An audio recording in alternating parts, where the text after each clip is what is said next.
밧줄이든 자기 옷이든 자기 팔다리든 무엇이든 이리저리 얽어매서라도 그들을 지옥에서 끌어내 주어야 할 책임이 있습니다.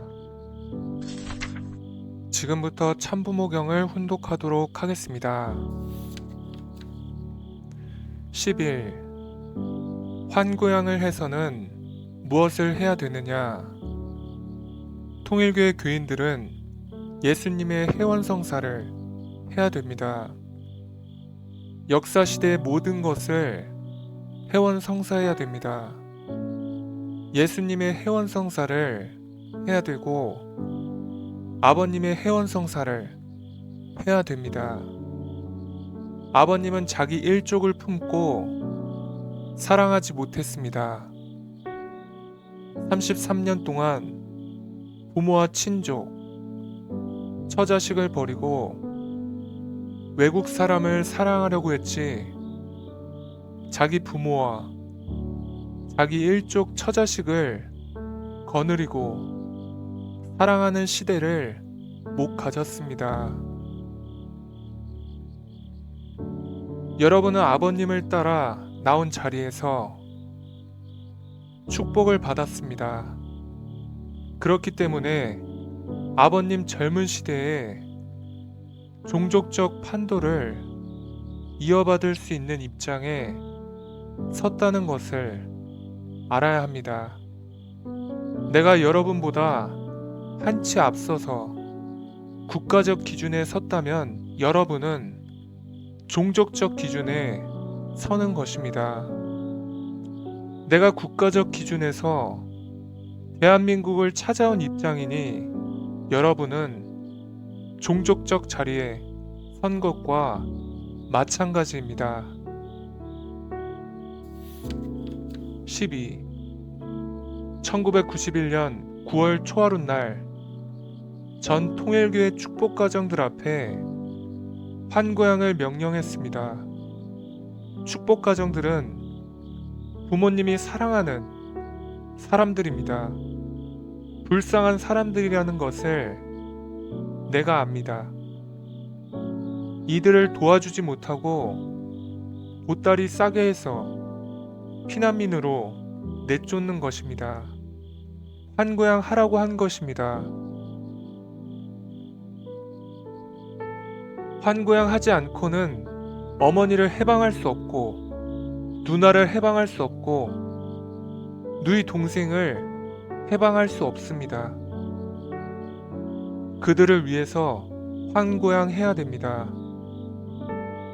그럼으로써 여러분이 어머니, 누나, 누이 동생을 중심 삼고 나아가게 되면 태평 왕궁에 터전이 마련됩니다. 그것을 중심 삼고 종족적 메시아라는 승리의 왕권 기지가 설정되는 것입니다. 이 준비를 하기 위한 것입니다. 13. 지금부터는 나라를 찾아갈 수 있는 환고양 시대가 됩니다. 그래서 환고양을 발표했는데 그것이 부모님에게는 환국입니다. 그렇기 때문에 이제 운세가 어떻게 되느냐 하면 남북이 돌아간다는 것입니다. 그래서 때가 바빠지는 것입니다. 그러면 복을 어디에서 받을 것이냐? 그러면 복을 어디에서 받느냐? 지금 찾아오는 세계적인 운세를 개인과 가정이 받는 동시에 그것을 자기 종족 앞에 나누어 줘야 됩니다. 환고양이 그것입니다. 지금까지 한국으로 오는 세계 운세를 섭리의 뜻과 더불어 축복받은 가정을 중심 삼고 일족에게 나누어 주는 것입니다. 그렇기 때문에 종족적 메시아는 횡적으로 보면 소생, 장성, 완성, 아담 시대, 예수 시대, 재림 시대를 상징적으로 의미하는 삼수를 거치는 것입니다. 이 종족적 메시아가 고향에 가서 자기 어머니 아버지를 복귀해야 됩니다. 자기 어머니 아버지가 지금까지 통일교회를 반대함으로써 역사의 죄를 짓고 하나님을 몰랐지만 이제는 같이 가야 됩니다. 14. 지옥을 180도 뒤에 놓고 사탄을 겨냥하며 하나님을 모시고 자녀들과 더불어 하늘나라 고향으로 돌아갈 수 있는 때가 되었기 때문에 환고양 명령이 나오는 것입니다. 통일교회 식구들 앞에 종족적 환고양을 명령하려면 부모님이 환국해야 됩니다. 북한에 가야 된다는 것입니다. 그래서 1991년 9월 초하룻 날부터 90일 지나서 북한에 가게 되었습니다. 하나님은 원리의 하나님입니다. 이렇게 되어 환국하는 것입니다. 15.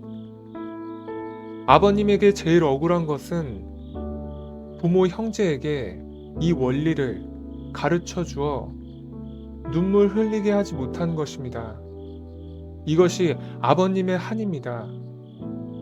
그렇지만 여러분은 어머니, 아버지, 누나, 형님을 전도해야 됩니다. 그들을 전도하지 못하면 다 지옥 가게 되어 영원히 망할 수밖에 없는 운명에 놓이게 됩니다. 우리가 살 수 있는 자리로 끌어내야 됩니다. 밧줄이든 자기 옷이든 자기 팔다리든 무엇이든 이리저리 얽어매서라도 그들을 지옥에서 끌어내 주어야 할 책임이 있습니다. 그러기 위해서 여러분이 지금까지 나라를 위해 눈물 흘린 이상, 세계를 위해 눈물 흘리던 이상으로 눈물을 흘려야 됩니다. 아버님을 보고 싶어하는 이상으로 민족과 종족과 친족과 부모를 그리워하고 그들을 위해 기도해 줄 수 있는 마음을 가져야 됩니다. 여기까지 훈독하겠습니다.